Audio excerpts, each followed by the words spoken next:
যদি কোনো ব্যক্তি ফজর থেকে নিয়ে মাগরিব হওয়া পর্যন্ত এই সময়ের মধ্যে নিজের হালাল স্ত্রীর সাথে মিলামিশায় লিপ্ত হয়ে যায়, মিলন করে বসে, সহবাস করে বসে, সেই ব্যক্তি যদি সারা দিনের মধ্যে তার স্ত্রীর সঙ্গে লিপ্ত হয়ে যায়, তাহলে সেই ব্যক্তি কাফারা আদায় করবে। কাফারাটা কি?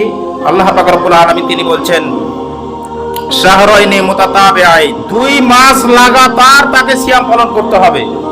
মনে করুন 40 দিন সিয়াম পালন করলো, 41 দিনের দিন সে সিয়াম ছেড়ে দিয়েছে, আবার তারপরে থেকে লাগাতার আবার 2 মাস রাখতে হবে। সিয়াম ছেড়ে দেওয়া আর আল্লাহ পাক রব্বুল আলামিনের আইন লঙ্ঘন করা এতটা সহজ নয়। সেই ব্যক্তি সেই সিয়াম পালন করতে অক্ষম হয়, তাহলে তাকে 60টি মিসকিনকে খাবার খাওয়াতে হবে।